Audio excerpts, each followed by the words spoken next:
세계 최고의 금융국가는 네덜란드였어요. 네덜란드 인구의 30%가 청어자비에 나서게 되는 거죠. 은행 자체는 출발이 다 민간은행입니다. 뭐 영국도 그렇고요, 프랑스도 그렇고. 맥주가 과거에는 이집트 시대 때는 이게 봉급이었습니다. 러시아의 전쟁에 실패하고 가세가 기울기 시작하는 거죠. 전쟁 비즈니스를 했던 나라들은 그 과거의 영광을 잊지 못하거든요. 오늘 특강 밤새도록 하고 싶은데 저희 스튜디오 조명이 이제 터져버릴 것 같아서 네네.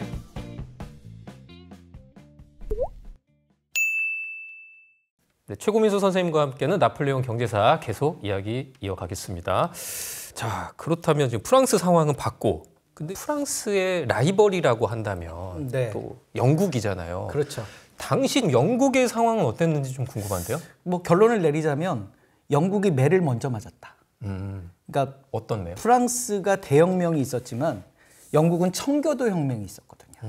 그러니까 국민들이 반발한 게 영국이 먼저 일어났고요. 뭐에 대해 반발을? 그러니까 어떤 그 절대 왕의, 왕정? 그렇죠. 절대 왕정의, 그러니까 청교도 혁명이라는 것은 종교적으로 반대를 하는 거죠. 그러니까 이 스코틀랜드 왕이 영국의 왕을 겸임하면서 천주교에 대한 구교죠. 구교에 대한 강요를 하다 보니까 종교적인 박해를 했군요. 종교적인 반발이 일어나면서 이 청교도 혁명이 일어나게 되고요. 그러면서 이제 세상이 많이 바뀌었는데 프랑스는 이제 뒤늦게 그 우리 루이 왕들이 너무 오래 한 거죠. 너무 오래 하다 보니까 그리고 지문 국가다 이러면서 자기 마음대로 막 하면서 프랑스가 뒤늦게 이제 이렇게 혁명이 일어나면서 한 발 놓친 게 아닌가. 그래서 영국 어찌 보면 그러면 청교도 혁명으로 영국이 프랑스보다 먼저 좀 더 안정적인 정치 체제를 구축했다? 이렇게 봐도 될까요? 그러니까 왕의 힘이 없는 거죠. 영국은 왕의 힘이 없지만 의회가 힘이 세고. 그렇죠. 결론을 말하자면 영국은 왕의 힘을 쭉 빼고 의회의 힘을 늘려서 의회의 힘이 세다는 건 뭐냐면 결국 왕이 돈질을 못하게 하는 겁니다.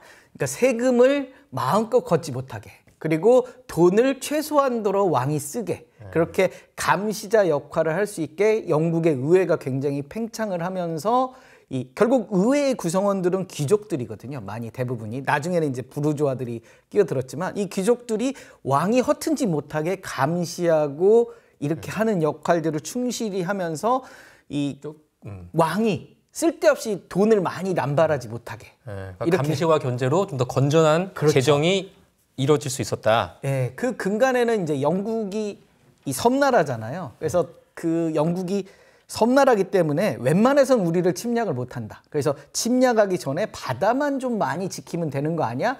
라고 해서 해군력 위주로 강조를 하다 보니까 국왕이 군대가 별로 없어요. 육군이 별로 없어요. 그러다 보니까 이제 국왕이 절대적으로 군인이 많아가지고 귀족들을 때려치고 이래야 되는데, 그러니까 무력 행사를 하면 육군이 있어야 되는데 그렇죠. 자기 약간 조폭들처럼 자기 친위대들이 있어야 되는데 근데 나라 지키려고 해군만 강조를 하다 보니까 뭐 왕이나 귀족이나 해볼 만한 군사력인 거죠. 그러니까 귀족들이 뭉치니까 왕이 꼼짝 못하게 하는 그런 상황이 벌어지다 보니까 절대 왕정을 할 수 있는 그런 여건이 안 됐고요. 반면에 프랑스는 이 루이 그 14세가 힘을 쏟을 수 있는 게 그 대륙은 육군 전쟁이에요. 서로 뭐 가서 하고 그러다 보니까 이 절대 왕정 자체가 상비군을 굉장히 많이 유지를 하고 말 안 들으면 그냥 가서 왕의 군대에 가서 하고 이러다 보니까 이 왕의 힘이 너무 계속 강해져서 이 어떤 의회 힘이 커질 수 있는 그 기회를 많이 놓친 게 아닌가라는 생각이 들고요. 영국이 또 섬나라라는 또 이점이 여기서 또 나오네요. 그렇죠. 그리고 우리가 또 영국의 역사에서 아주 유명한 분 있죠. 존 왕이라고요. 보통 이 왕은 뭐 1세, 2세, 3세 내려가는데요. 이 존 왕은 1세에서 끝나요. 그냥 존 왕이에요. 그리고 영국 사람들은 존이라는 이름을 별로 안 좋아해요. 왜냐하면 이분이 별명이 실지왕이에요. 그러니까 땅을 잃은 왕이에요. 그러니까 원래는 이렇게 땅을 이 막내 아들이라서 별로 못 받았어요. 그런데 이제 그런 의미로 원래 실지왕인데 반면에 땅을 굉장히 많이 잃은 왕이에요. 그러니까 그 아버지 때에서 프랑스 영토의 반절이 영국 땅이었거든요. 그걸 물려받고 존 왕이 계속 전쟁하다가 그리고 이 프랑스 말을 안 듣고 막 이러다가 땅을 거의 다 잃어요. 프랑스에 알짜 땅들 이제 많이 갖고 있었는데 우리로 치면은 강남에 많이 알짜 땅들 갖고 있었는데 그거 계속 까먹은 거군요. 그렇죠. 포도주가 나오는 젖과 꿀이 흐르는 땅들을 다 잃어버린 거죠. 뭐 하다가 까먹었어요? 그 전쟁하다 까먹고 프랑스 왕 말 안 들어서 땅 그냥 압수하고 그러니까 그 당시에 영국 왕은 영국의 왕이자 프랑스의 공작이에요. 그러니까 이 영토의 반절 정도를 차지한 그냥 공작이기 때문에 결국 왕의 지시를 받아야 되거든요. 근데 왕의 지시를 안 받으니까 그럼 우리 몰수 뭐 이런 식으로 이제 호시탐탐 다 뺏기고 되게 무력한 그런 왕이 된 거죠. 그래서 존 왕한테 1215년 귀족들이 찾아갑니다. 그 유명한 마그나 카르타. 마그나 카르타. 대헌장. 네, 맞아요. 대헌장이라는 것을 이게 스페인어인데요. 그래서 대헌장이라는 걸 딱 들이밀면서 이럽니다. 너 앞으로 귀족의 의회 승인 없이 아무 짓도 하지 마. 그러면서 존 왕, 힘없는 존 왕이 그거를 이제 승인하면서 이제 어떤 영국의 의회주의의 토대가 되는 거죠. 그러니까 땅만 잃은 존 왕이 마그나 카르타에 사인을 하면서 이제 귀족이 이제 의회가 이렇게 1215년 우리 아까 1700년대 후반에 프랑스 대혁명이 일어났잖아요. 그러니까 빠른 시기에 영국이 의회가 이렇게 자리를 잡는 거고요. 무능한 존 왕이 의회 민주주의의 씨앗을. 네. 그다음에 이제 그 1688년 한 400여 년 뒤에요. 네덜란드 사람 오렌지공이라고 하는데 윌리엄 이 사람이 네덜란드에서 바다 건너서 이 영국을 들어갑니다. 그래서 장인인 제임스 2세를 끌어내리고 그분이 이제 그 윌리엄 이 왕이 되는 건데요. 왕족이었나 보네요. 이 사람도. 메리 2세라고요. 네. 제임스 2세의 딸이에요. 첫째 딸. 그러니까 제임스 2세가 아들도 낳았는데 아들들은 일찍 죽고요. 딸만 둘 남았어요. 그래서 첫째 딸이 이제 그 네덜란드에 가서 시집을 가는데요. 그 전에 영국과 네덜란드가 영란 전쟁이라고 한 4번 전쟁을 피 터지게 해요. 바다의 어떤 1등을 가리기 위해서 피 터지게 하고 이 윌리엄이라는 사람은 그때 네덜란드 군인의 총사령관이었어요. 그러니까 이 전쟁이 끝나고 서로 간의 어떤 이 관계 개선을 위해서 딸내미가 시집간 거죠. 그러니까 한때 적이었는데, 근데 이제 이 제임스 2세가 어떤 분이냐면 굉장히 카톨릭에 심취한 분이에요. 그래서 카톨릭을 굉장히 강조하고 뭐 이랬던 분인데, 그래서 이제 그 카톨릭이 아닌 사람들은 이 걱정이 뭐냐면 제임스 2세가 아들을 낳을까 봐. 아들을 낳으면 제임스 2세처럼 또 카톨릭을 계속 강조를 할까 봐. 근데 제임스 2세가 50대까지 아들이 없어요. 죽거나. 그래서 이제 가만히 있었어요. 왜냐면 다음 왕은 메리 2세가 와서 왕을 할 거니까. 그런데 갑자기 늙음하게 아들을 낳습니다. 그 이제 그 아들을 낳으니까 이 귀족들이 이제 조급해지는 거예요. 왜냐면 국교가 계속 영국을 지배할까 봐. 그래서 이 바다 건너 네덜란드에 있는 우리를 공격했던 총사령관인 윌리엄. 왜냐면 메리 2세가 딸내미니까 이쪽에 들어오라고 합니다. 그래서 이 장인 제임스 2세를 몰아내달라. 그래서 이제 이 바다 건너서 이 윌리엄이 군대를 끌고 들어옵니다. 근데 제임스 2세는 이렇게 도망가다 잡힙니다. 그래서 장인이잖아요. 그래서 그냥 프랑스로 이렇게 내주고요. 영국 왕족의 정통 핏줄이 아니네요, 윌리엄은. 그렇죠. 그래서 원래는 강경파들은 윌리엄은 그냥 왕이 되지 말고 메리 2세 여왕을 올리자. 그러니까 윌리엄이 뭔 말이냐. 내가 여기까지 왔는데 나도 왕 시켜줘. 그래가지고 윌리엄과 메리가 같이 공동 왕이 됩니다. 이거 이제 이게 뭐냐면 우리가 피 없이 정권이 바뀌었다. 그래서 명예혁명이라고 하는 거죠. 그래서 명예혁명이 되면서 피 없이 했는데 이 네덜란드 왕이잖아요. 처음에 이 군대 뭐 몇만 명 끌고 왔지만 불안한 거예요, 얘도. 그래서 이 의회가 너를 왕을 시켜줬잖냐. 원래는 우리 메리만 시켜줘야 되는데 너 피도 안 섞인 너를 시켜줬으니까 1+1으로 거의 1+1이잖냐. 그러니까 너 우리가 하는 거 따라. 그러면서 권리 장전 그거를 서명하라고 합니다. 어떤 내용이에요, 권리 장전은? 첫 번째는 기존의 제임스 2세가 저지른 죄 12가지. 너 이거 하지 마. 불법행위다. 그리고 이를테면 12가지라면 돈을 막 쓰고 이런 것들? 그렇죠. 의회 말 안 듣고 뭐 그런 것들이겠죠. 그래서 12가지. 그리고 네가 앞으로 왕이 지켜야 될 행동들. 그래서 국가의 경비는 매년 의회를 거쳐서 승인받아라. 그리고 평화 시기에는 군 징집하지 마라. 그리고 국민이 자유롭게 청원하게 해라. 언론의 자유를 보장해라. 3년에 한 번은 의회를 열어라. 왜냐하면 프랑스 3부에는 165년 만에 열렸거든요. 그 루이 16세 때. 그러니까 이런 것들을 잔소리를 엄청나게 해놨네요. 그렇죠. 이런 거 하고 너 왕 시켜줄게. 그러니까 이 사인을 하는 겁니다. 그래도 이제 왕 하고 싶으니까. 그렇죠. 그래서 윌리엄이 그거를 사인을 하면서 피 없이 정권을 바꿨다고 해서 명예혁명과 이 권리 장전이 이 장전되면서 소위 그러면서 더더욱 영국 의회의 힘은 강해지는 그렇죠. 이런 결과가 생기는 거예요. 그래서 윌리엄이 그거를 이제 받아들이면서 이제 영국이 의회가 소위 말해서 왕의 예산권을 쥐락펴락할 수 있게 되면서 굉장히 경제가 알뜰살뜰해지는 거죠. 아니 그러니까 우리가 당시에 프랑스는 우리 잘 모르는 사람들도 루이 14세, 15세, 16세는 들어봤단 말이에요. 네. 근데 그 시기에 영국이 어떤 왕이었는지는 잘 기억이 안 나요. 그만큼 왕의 역할 자체가 그 역사 속에서 많이 이제 기억에 남는 게 없기 때문에 그런 거 아닌가 싶기도 해요. 그때 당시에는 그 프랑스에서는 뭐 루이 14, 15, 16세가 막 절대 왕정을 막 구가하고 강력한 왕권을 행사하고 그럴 때 영국에서는 의회 민주주의가 돌아가던 시기여서 좀 기억이 안 나는 것도 있을 것 같기도 하네요. 그래서 아까 청교도 혁명 잠깐 얘기를 했었는데요. 1640년에 이제 청교도 혁명 일어나면서 그 찰스 1세라고 왕을 단두대에 보냅니다. 그러니까 루이 16세처럼 영국도 한 100여 년 전에 찰스 1세를 먼저 보내요. 단두대. 미리 이거 미리 보냅니다. 미리 한번 보낸 거네요. 그래서 공화정을 그때 이제 겪는데 여기에도 이제 유명하신 분이 나옵니다. 크로멜이라고. 올리버 크로멜. 올리버 크로멜. 이분도 공포 정치 웬만하면 다 죽입니다.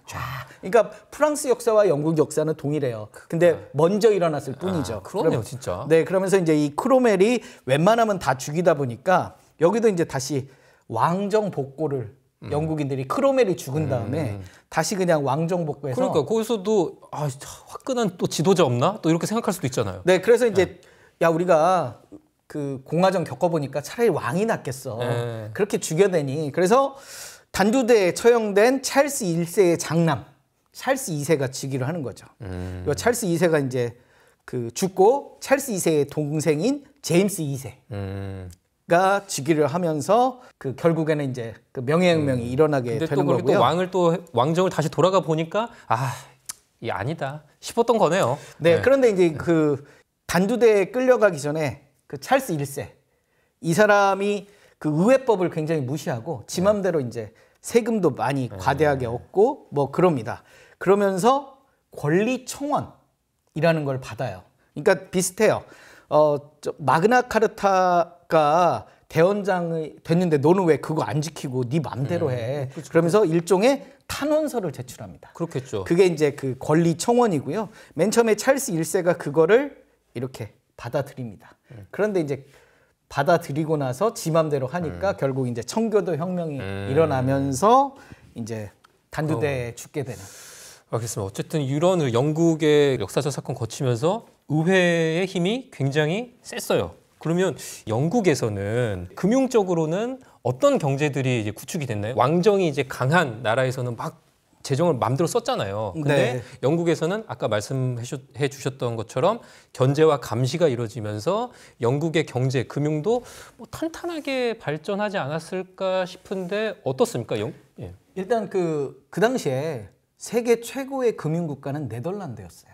네덜란드가 세계 최고의 국가가 된 데는 스페인의 영향이 컸어요. 그러니까 1492년이 굉장히 중요한 해인데요. 1492 마일즈 옷도 있잖아요. 콜럼버스. 네, 1492가 세 가지 의미가 있는데요. 첫 번째는 레콩키스타라고요. 스페인의 기독교 세력이 이슬람을 완전히 몰아낸 그 사건이에요. 그래서 그라나다라는 그 스페인의 남부 지역, 스페인 남부의 이슬람 지역인데요. 여기가 이제 원래 그 이슬람이 지배를 했다가 계속 밀어냅니다. 그래서 결국은 이제 1492년에 이 이사벨라 여왕이 그 스페인을 완전히 기독교 국가로 통일을 하고요. 두 번째로는 통일한 다음에 콜럼부스를 인도 찾으라고 보냅니다. 그게 이제 1492년이고요. 마지막으로 통일을 한 다음에 유대인들을 쫓아냅니다. 이교도들을 다 쫓아내는 거예요. 그래서 이교도를 쫓아낼 때 이사벨라 여왕이 야, 돈은 들고 가지 마. 돈이 뭡니까? 금과 은이죠. 그러니까 그 유대인들이 대부분 금융업자들이었거든요. 금과 은을 되게 많이 가지고 있었거든요. 그래서 그들의 재산을 뺏기 위해서도 유대인들을 쫓아냅니다. 그래서 유대인들이 처음에는 포르투갈로 많이 넘어가요. 근데 포르투갈의 국왕이 스페인과 결혼을 하기 위해서 얘네들도 또 쫓아냅니다. 그래서 그럼 갈 곳이 없어진 갈 곳이 없다 보니까 네덜란드로 가요. 맨 처음에 우리가 지금 생각하는 네덜란드가 그냥 네덜란드가 아니고요. 네덜란드는 그 지금의 벨기에, 그리고 프랑스 북부의 플랑드르, 그리고 지금의 네덜란드, 룩셈부르크 이렇게가 이제 네덜란드거든요. 네덜란드의 그 원어는 저지대란 뜻이에요. 그러니까 저지대라는 건 바다 밑 그쵸, 땅이거든요. 소금기가 너무 많아서 농사가 안 돼요. 그렇죠. 네덜란드에서 막 댐 많이 짓고 네. 그래서 그 우리의 풍차라는 것도 그 이 웅덩이에 물을 없애기 위해서 풍차가 개발이 된 거잖아요. 그래서 유대인들이 처음에는 바로 네덜란드로 건너간 게 아니고요. 이 가까운 지역부터 올라갑니다. 그래서 이제 벨기에 지역에 갔다가 거기서 이제 또 이 스페인이 그 당시에는 네덜란드가 스페인 영토였거든요. 식민지였거든요. 근데 이 스페인이 이제 어렵다 보니까 여기 벨기에에 있는 용병들한테 월급을 지급을 못하고, 그러니까 용병들이 거기 유대인들의 재산을 뺏고, 그래서 이제 유대인들이 결국은 이제 네덜란드까지 위까지 올라가거든요. 털리면서 올라가거든요. 털리면서 올라간 거예요. 네, 털리면서 이제 사실 네덜란드에서 밀리면 갈 데가 없는 거예요. 그래서 이 털리면서 갔는데 갑자기 이 이상 기후가 발생이 됩니다. 네덜란드 도착했을 때요? 네덜란드에 이제 정착을 했는데 먹고 살 기가 없잖아요. 네. 그래서 보통 네덜란드에서 이제 영국에서 가져온 양모를 이렇게 제조해 갖고 유럽에 뿌리고 이러고 살았는데, 그 청어가라고 있습니다. 청어. 네. 그 북유럽에서 많이 잡히는 그렇죠. 거죠. 예. 우리나라에는 과맥이라고. 네, 그게 이제 청어인데요. 원래 그 청어로 만들었다 청어가 없으면서 이제 다른 그 생선으로 하게 됐는데, 이게 원래 그 독일 위쪽에서 주로 청어가 잡혔거든요. 근데 이게 굉장히 추운 데서 잡히거든요. 근데 날씨가 이렇게 바뀌면서 네덜란드 앞으로 청어가 옮겨갑니다. 그러면서 갑자기 네덜란드 인구의 30%가 청어 잡이에 나서게 되는 거죠. 당시 청어 잡이가 돈이 좀 됐나 봐요. 우리가 그 유럽의 역사를 보면 기독교 역사잖아요. 네. 근데 기독교인들은 사순절. 그래서 이렇게 특별한 종교 의식이 있는 때는 고기를 못 먹습니다. 근데 이 단백질은 섭취해야 되겠고. 그래서 염장한 청어, 그게 굉장한 인기가 있었어요.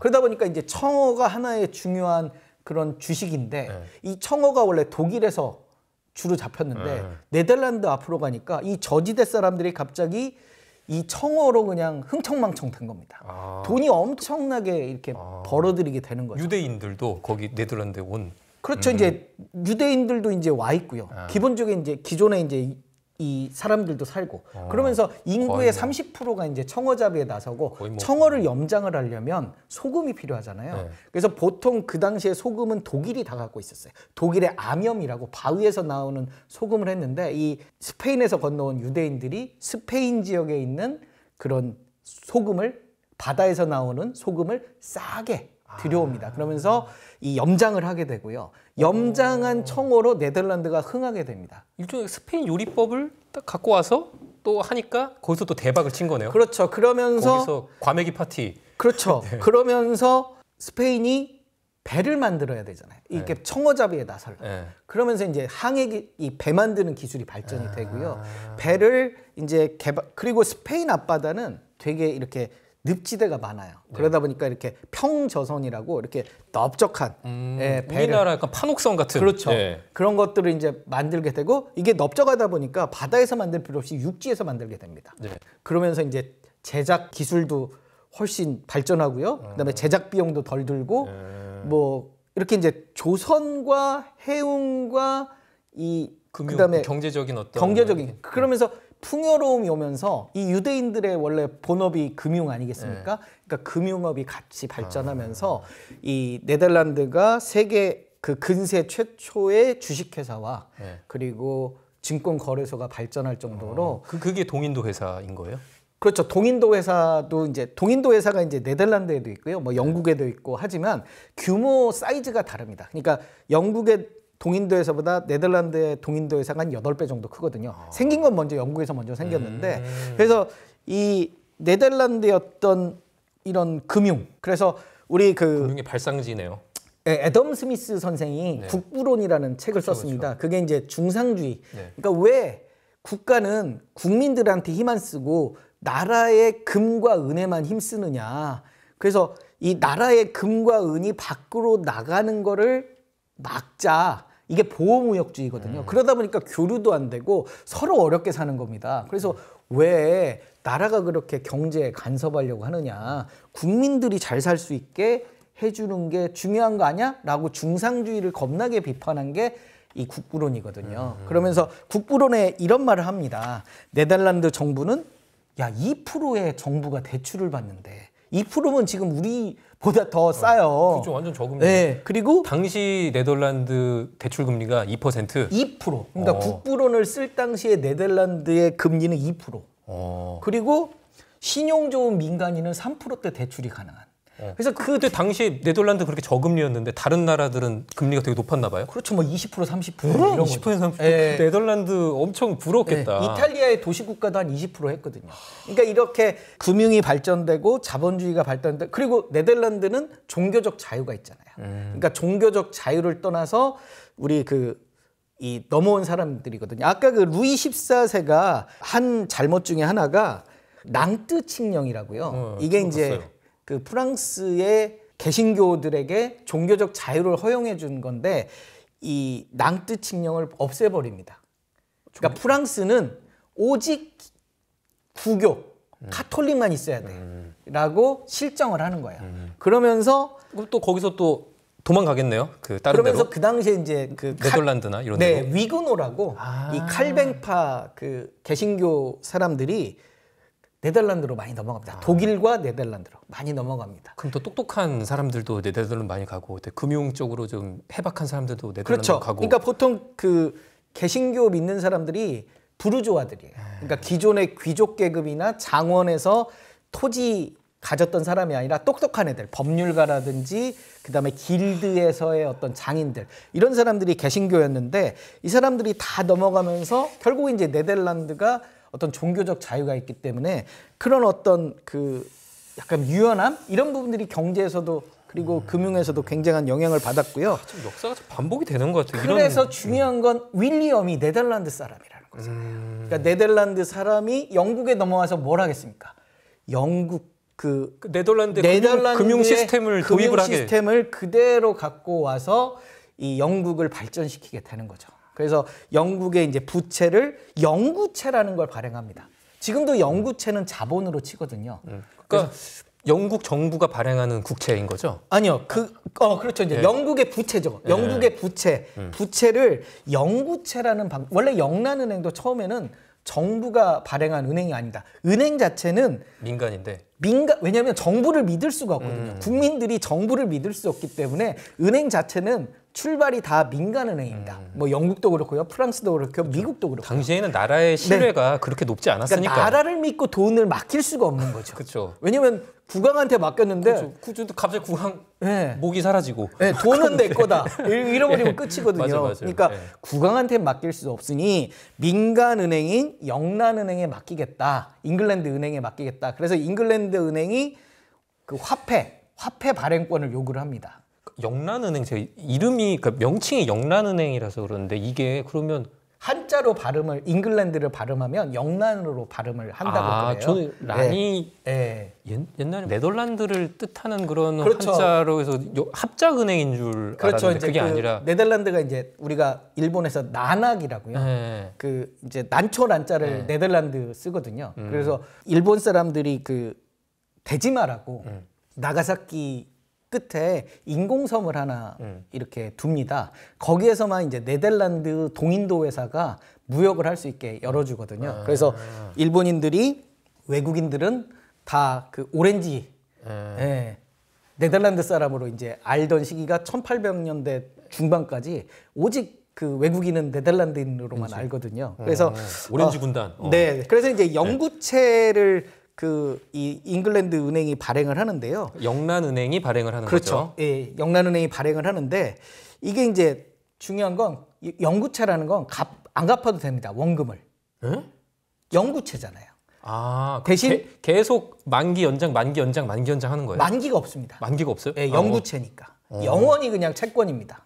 그러면 왜 빌려줘요? 그 갚지도 않는데. 대신 이자를 받는 겁니다. 아, 똑바로 이자를 매년 정부가 신뢰 있게 갚으면 내가 이제 한 8% 예를 들면 이자를 받다가 이 8%짜리 이자를 받는 영원한 채권이잖아요. 이걸 이제 다른 사람한테 팔 수도 있는 겁니다. 사실 하긴 뭐 요즘 뭐 30년 만기 채도 사실 그거를 원금 회수를 생각하고 거래하진 않으니까 뭐. 그래서 이제 중요한 건 그 이 이자를 받을 수 있는 재원이 뭔가. 이게 되게 중요한 거죠. 그래서 당시 영국은 맥주세. 맥주세를 맥주에서 세금을 거두면 그걸 근거로 이자를 갚아줄게. 라고 이 영구채를 발행을 하고요. 그러니까 국가가 신뢰가 있으면 이 채권 발행이 되는 거예요. 그러니까 국가가 진 부채를 영란은행이 갖고 갑니다.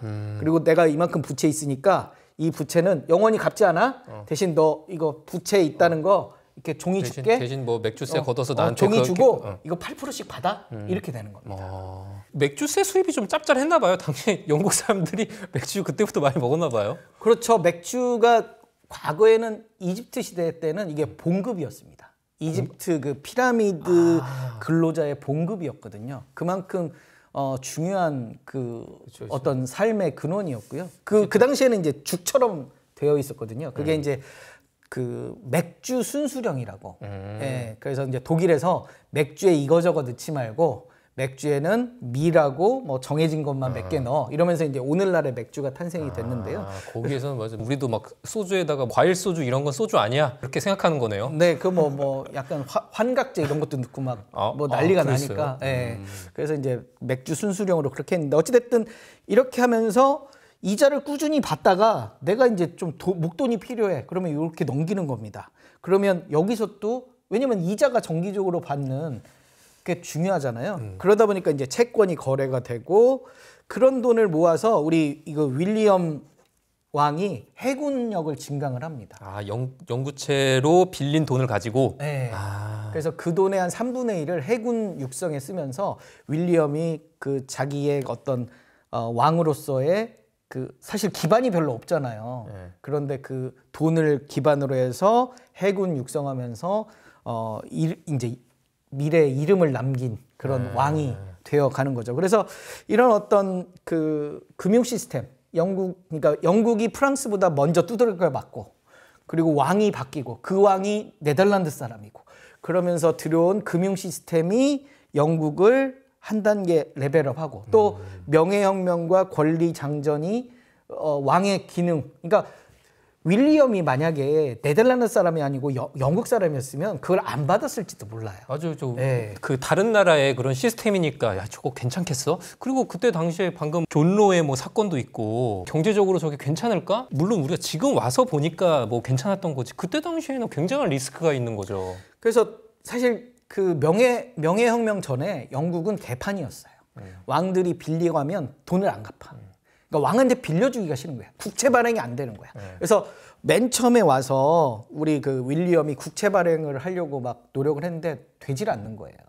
그래서 왜냐면 왕한테 주면 그냥 뺏기는 거니까 세금을 그냥 좀 빌려줘 이런 거지 그냥 세금인 거예요. 그래서 이 명예혁명 이후에 굉장히 영국의 경제가 안정이 되고 그런 부분들이 이제 해가 지지 않는 나라. 그러니까 해군력을 하려면 엄청난 돈이 필요해. 배를 만들고 배를 움직이고 그러려면 결국 경제력이 바탕이 돼야 되거든요. 그렇죠. 또 말씀하셨던 것처럼 당시도 영국은 의회 민주주의가 발전된 상황이니까 이 영구채도 뭐 물론 영국 전비 마련의 근거가 되는 거지만 이걸 또 무한정 발행하게 되면 그거는 재정 적자가 발생하는 거잖아요. 그런 것들을 의회에서 영구채 발행량이라든지 이런 것들도 감시하고 견제하고 그러니까 금융의 핵심이 우리가 신뢰라고 하지 않습니까? 그 신뢰가 좀 쌓일 수 있었던 거네요. 영국 안에서는. 그렇죠. 그러니까 사실 그 존노의 어떤 시도가 굉장히 혁신적인 거예요. 다만 국가의 신용도가 좋았다면 그리고 화폐 발행량을 일정하게 유지했다라고 하면 그렇게만 된다면 이 지폐라는 게 암묵적인 그런 동의잖아요. 우리가 달러를 사는 이유도 사실 달러가 금 태환이 안 되잖아요. 금으로 안 바꿔지잖아요. 옛날에는 태환이라고 금으로 바꿔준다는 전제하에 이렇게 달러를 바꿨는데 지금은 뭐 미국 금 태환이 경제, 아니잖아요. 뭐 미국 경제, 그냥 미국을 믿고 사는 미국 거잖아요. 믿고 사는 거죠.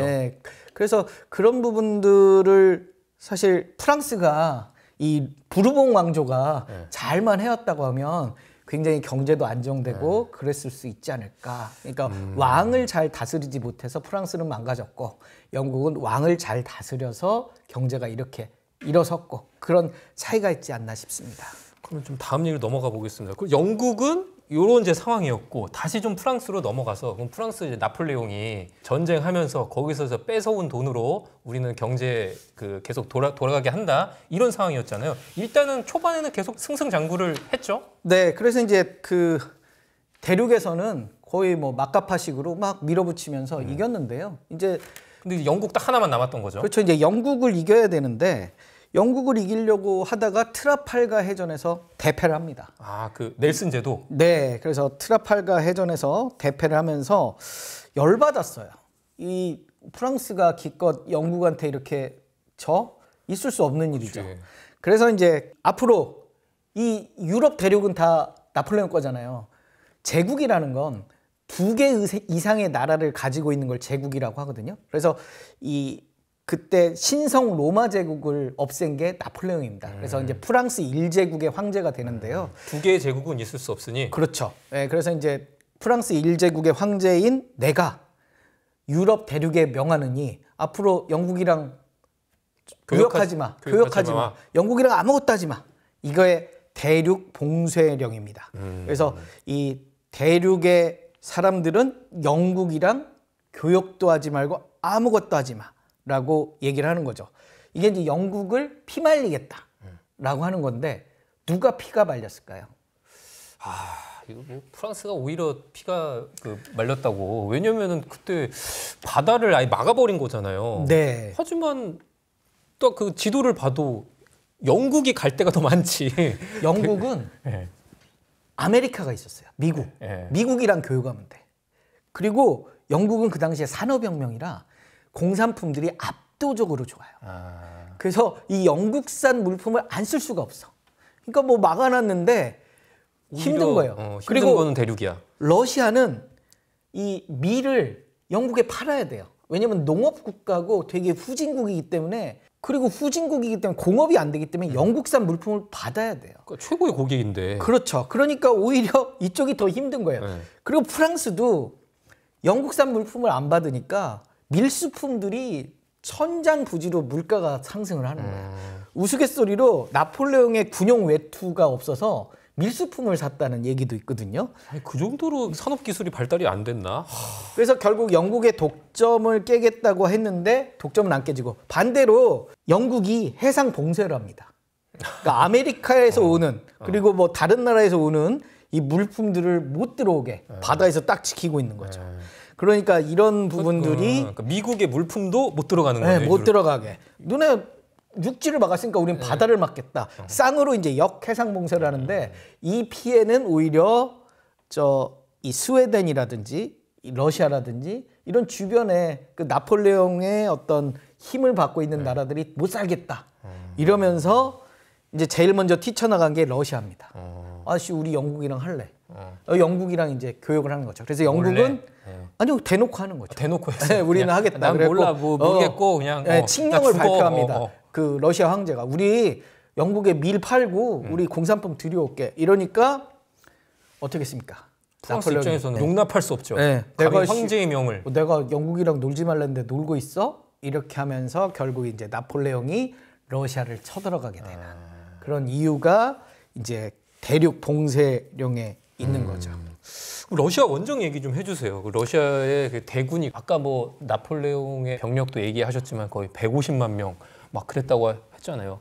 그렇게 많은 인구가 유럽 대륙 안에서 뭐 지지고 볶고 싸우는 거야. 이렇게 단기전으로도 할 수 있겠는데 약탈 보급하면서 러시아를 치는 거는 워낙 대륙이니까. 그래서 러시아를 쳐들어갈 때 60만 정도의 군인을 끌고 갔고요. 이 중에 이제 20만은 대기, 40만을 끌고 갔는데 20만은 또 그 프랑스 사람이 아닙니다. 주변에 이제 그 어쩔 수 없이 끌려 나온 애들이니까 얘네들은 전투력이 거의 없다고 보고요. 자기네 이제 밑에 이제 그 지배하는 국가들로부터 그렇죠. 차출을 했군요. 아름아름 차출해갖고 20만 했고요. 이제 정통 프랑스 군대는 20만인데 앞서 프랑스 군의 그 보급 전략은 현지에서 현지 조달인데 현지에 아무것도 없는 겁니다. 왜요? 그 러시아가 후퇴를 하는 겁니다. 왜냐면 준비 안 된 상태에서 쳐들어와서 뭐 준비도 안 됐고 그러면서 다 불태우고 갑니다. 미리. 그러니까 물자나 이런 것들 하나도 안 남기고 식량이나 이런 것도 다 태워버리고 잠 잘 수도 없게 집도 태워버리고 그래서 가장 큰 문제가 말이 먹을 게 없어요. 그래서 말들이 다 죽어요. 갈 길이 먼데 말이 없으면 그래서 말이 그걸 이제 청야 전술이라고 하거든요. 태우는 걸 맑을 청자에다 들야자. 들을 맑게 한다. 그러니까 아무것도 없는 거예요. 먹을 게. 그러니까 먹을 게 아무것도 없으니까 이 나폴레옹이 여기서 멈춰야 되는데 나폴레옹이 결정을 합니다. 그러니까 겨울이 다가와요 또. 근데 나폴레옹이 결정을 해서 후퇴를 하든 전진을 해야 되는데 나폴레옹 입장에선 조급해요. 왜냐? 프랑스를 지금 비워두고 왔잖아요. 빨리 전쟁이 끝내야 됩니다. 이 비워둔 프랑스를 이 이베리아 반도에 스페인이 침략을 할 수도 있고 내란이 일어날 수도 있어요. 그렇죠. 그러니까 빨리 해결을 해야 되니까 반란이 빨리 겨울이 가기 전에 빨리 하고 싶은 겁니다. 욕심이 앞서니까 계속 들어갑니다. 모스크바만 점령하면 끝난다. 모스크바까지만 가자. 그럼 우리는 이 수도를 점령했기 때문에 끝난 거다. 그래서 거기에 이제 군인 놔두고 나는 빨리 프랑스로 돌아야 되겠다. 그런데 러시아는 모스크바를 다 태워버립니다. 모스크바를 버렸어요? 네. 그러니까 모스크바에 갔는데 먹을 게 아무것도 없어. 말도 다 죽었어. 그래서 모스크바라도 마셔야 되는데. 네, 모스크바에 그 프랑스 길을 꽂고 퇴각합니다. 더 들어갈 수가 없어요. 근데 이미 너무 많이 왔어. 그러니까 돌아가다가 이제 그 망가지기 시작하는 거죠. 그래서 결국 러시아의 전쟁에 실패하고 뭐 이렇게 되면서 그 뒤에 이제 뭐 이 가세가 기울기 시작하는 거죠. 러시아에서 거기서 겨울이 들어왔을 때 거기서 멈췄으면 근데 이제 모스크바가 코앞인데 모스크바만 가면 이기지 않겠니? 라고 이제 좀 패착을 한 거고 그때 당시엔 또 그렇게 생각할 수도 있죠. 왜냐면 정보가 부족하니까. 파리에서 모스크바까지 엄청 멀어요. 그래서 거기까지 갔다가 이제 되돌아오면서 빈털터리. 그러니까 그냥 거기서 현지에서 뭔가를 먹어야 되는데 못 먹다 보니까 그렇게 되지 않았나라고 생각을 하고요. 그렇게 이제 그 러시아에서 돌아와서 처음에 엘바 섬에 유배를 할 때는 엘바 섬이 한 10,000여 명 사는 조그만 섬인데요. 거기 영주를 시켜줬어요. 그러니까 그래도 제국의 황제인데 그래도 거기 한 10,000여 명 데리고 동장 정도 해라 이렇게 이제 시켜줬는데 얘가 이제 그 동장에 만족하겠어요. 네, 1년 있다가 이렇게 이제 알프스 뒤쪽으로 해갖고 이렇게 돌아와서 다시 한번 이렇게 황제를 합니다. 그래서 이제 황제를 해서 딱 하지만 워털루 전쟁에서 이제 또 지면서 그 다음에 이제 세인트 헬레나 섬에서는 이제 죄인으로 갑니다. 그래서 이제 아주 그 아프리카 저쪽 끝에 있는 섬에다가 갔다가 원래 그 엘바 섬은 이게 자기의 고향인 이탈리아 부근이거든요. 그래서 거기 이렇게 있다가 이렇게 넘어가면서 이제 불쌍하게 망가지게 되는 거죠.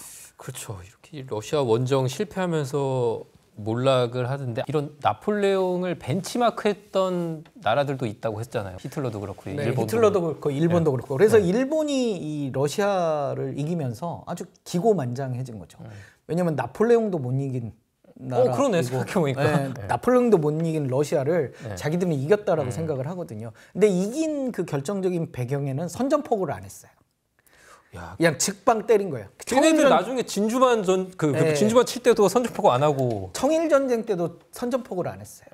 그냥 그 일본 특이네. 그러니까 청일 전쟁이 동학 혁명이 일어나면서 이 청나라와 일본이 이제 들어오거든요. 그래서 원래는 갑신정변 그 갑신정변 때 이 청나라하고 일본하고 한판 붙어요. 그때 이제 결정된 게 뭐냐면 앞으로 조선에서 군대를 파견하면 서로 연락하고 파견하자 이렇게 하면서 이제 동학혁명이 일어났는데 고종이 이제 청나라 군대를 요청을 한 거죠. 그러면서 이제 일본도 들어왔는데 그때는 졌죠. 얘는 일본이 처음에는 이제 졌고요. 네. 두 번째 이제 동학혁명 들어올 때는 얘네들이 동학혁명을 하러 온 게 아니라 청나라군을 치러 들어왔어요.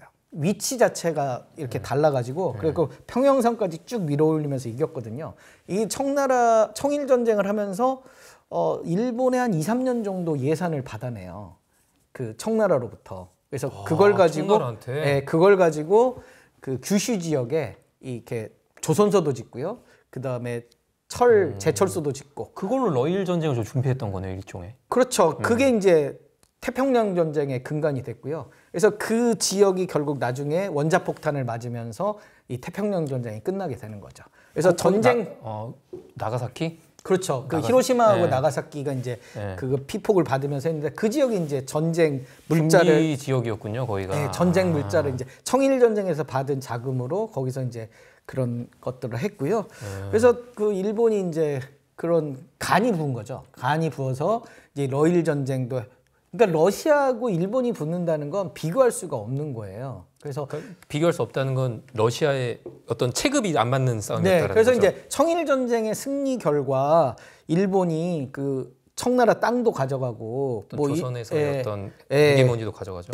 러시아가 다른 외국 세력을 프랑스하고 독일을 끌어들입니다. 그래서 야 우리가 중국을 먹으려고 하는데 일본이 이렇게 먼저 전쟁해가지고 청나라 땅 이 만주 쪽 가져갔다?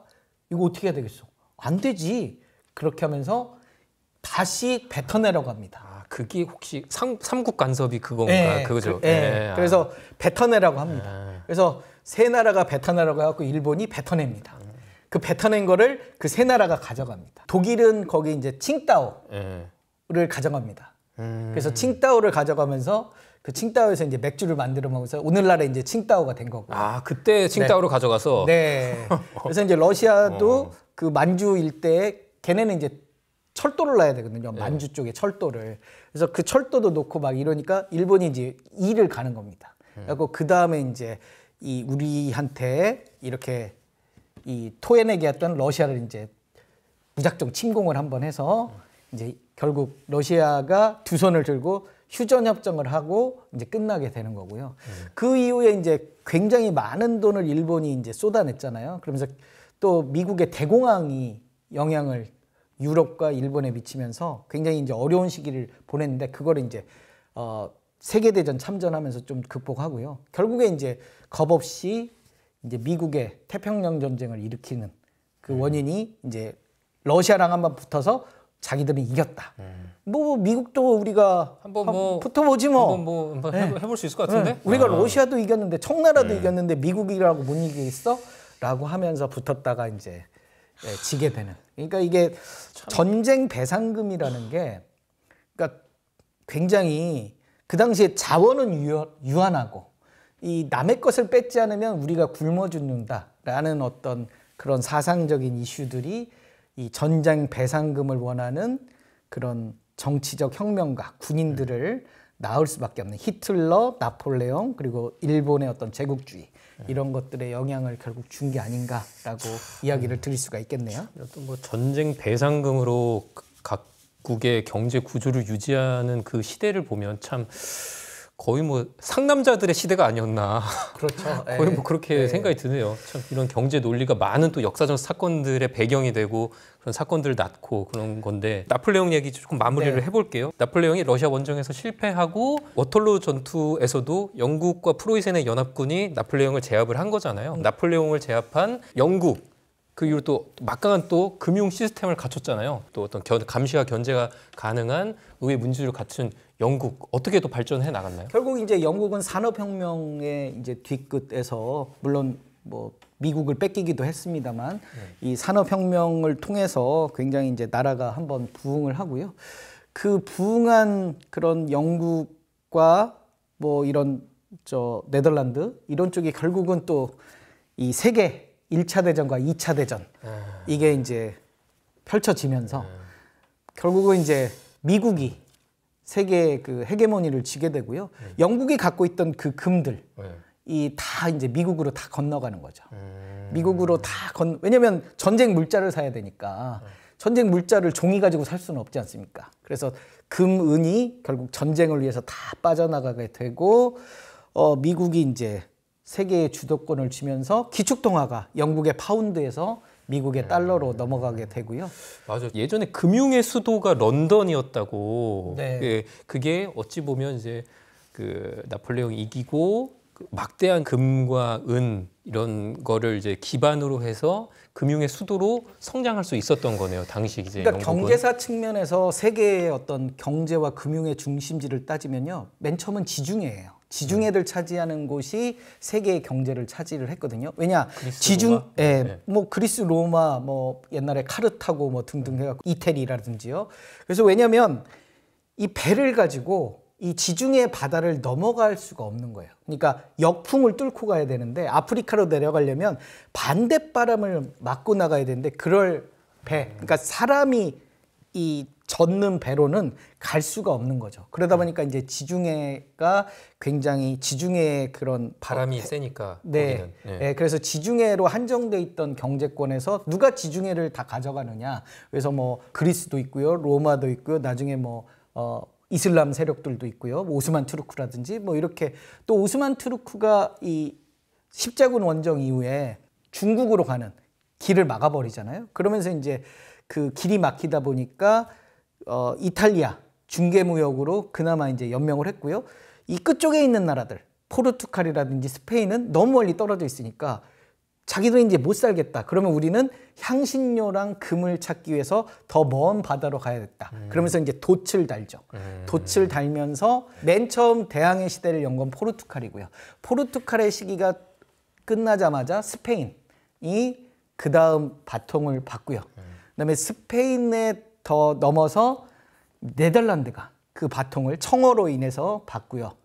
그 네덜란드와 영국의 전쟁 이후로 또 산업혁명 이후로 영국이 꽃을 피우다가 지금까지 이제 미국이 이렇게 꽃을 피우는 거죠. 그래서 그 나라마다의 기축 통화들이 이렇게 변천사를 거쳐오는 거고요. 그래서 그 나라가 바다를 지배하게 되면 어쨌든 식민지 같은 데를 가서 꾸준한 이제 현금 흐름을 창출할 수 있으니까 거기서 쌓은 부를 가지고 금융 시스템도 발달하게 되고 그렇죠. 이런 거네요. 무역이라는 게 사실 리스크가 굉장히 많아요. 배를 타고 밖으로 나간다는 게 굉장한 위험이 많기 때문에 어떻게 하면 이 위험을 내가 투자한 만큼만 책임을 질 거냐, 유한 책임을 질 거냐, 거기서부터 이제 주식회사가 발생이 되고요. 그 동인도 회사가 한번 가서 많은 배들이 없어지지만 돌아온 배 하나만으로도 엄청난 부를 누리기 때문에 이 동인도 회사의 주식이 값어치가 막 껑충껑충 튀는 거고, 이 주식을 거래하고 싶은 그런 거래소가 처음에는 커피숍에서 거래하다가 이렇게 표준화된 거래소, 그래서 증권거래소가 개발이 되고 뭐 이런 역사를 가지게 되는 거죠. 알겠습니다. 오늘 장시간 이게 나폴레옹을 통해 본 경제와 금융의 역사 한번 봤는데, 이제 마지막으로 지금 시대에 얻을 수 있는 뭐 가르침이 무엇일까 좀 생각을 해보는데, 지금도 사실 뭐 지구 반대편에서는 막 전쟁들이 또 벌어지고 있고, 나폴레옹이 이제 집권했을 때도 유럽에서 되게 격변기였잖아요. 정치적으로 격변기였잖아요. 지금도 마찬가지잖아요. 질서가 뭐 경제나 뭐 국제 질서가 지금 재편되는 시기고, 그리고 아까 오늘 우리 한 얘기 중에서 화폐 전쟁 얘기도 있었지만, 지금도 사실 어찌 보면 달러화, 또 미국은 자기 달러 패권을 계속 강화하려고 하고 있고, 또 화폐의 펀더멘탈이 되는 내재 가치의 기본이 되는 거는 이제 정부의 신뢰인데, 신뢰하지 않아서 비트코인이라는 가상화폐라는 것도 등장했고, 그럼 화폐 역사 측면에서도 굉장한 좀 변화들이 발생하고 있는 시기인 것 같아요.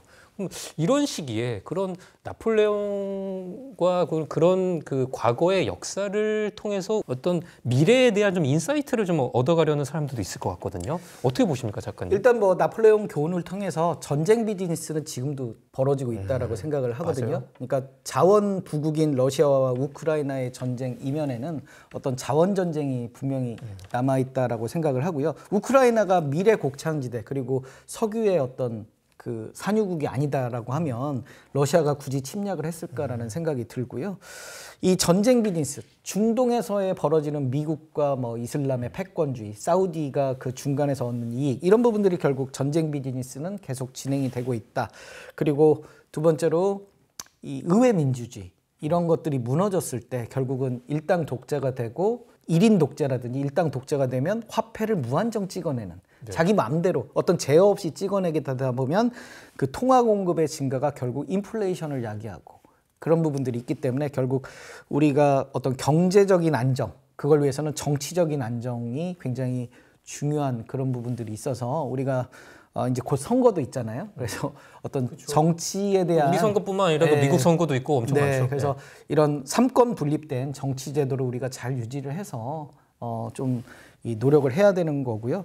두 번째로는 전쟁 비즈니스. 앞서 언급했듯이 일본이 우리가 전쟁 비즈니스로 메이지 유신 커와있잖아요. 그런 어떤 역사적 전통을 갖고 있기 때문에 결국 이런 전쟁 비즈니스를 했던 나라들은 그 과거의 영광을 잊지 못하거든요. 그래서 그런 나라들의 어떤 침략이나 이런 걸 이겨내기 위해서는 결국 국가의 부, 뭐 신중상주의라고 해야 될까요? 그래서 국가의 부가 결국 나라의 안정과 번영을 가져오기 때문에 그런 측면에서 우리가 경제 개발이라든지 이런 부분에 좀 힘써서 그렇죠. 노력을 좀 해야만 우리가 그렇죠.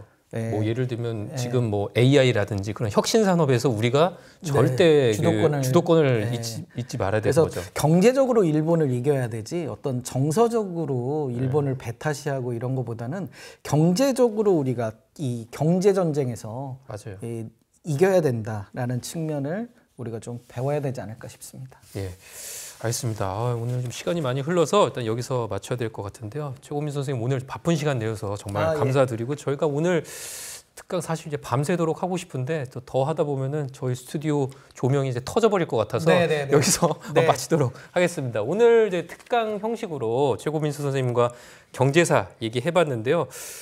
저희가 뭐 사실 최고민수 선생님한테 꾸준히 좀 나와 주십사 부탁은 드렸는데 워낙 바쁘셔서 좀 어렵다고는 하셨지만 저희 구독자분들 반응이 좋으면 우리도 선생님께서 생각을 바꾸실 수도 있다. 저는 그렇게 이야기를 드리면서 오늘 댓글과 또 많은 관심 부탁드리겠습니다. 지금까지 시청해 주셔서 감사드리고요. 선생님 감사합니다. 네, 감사합니다.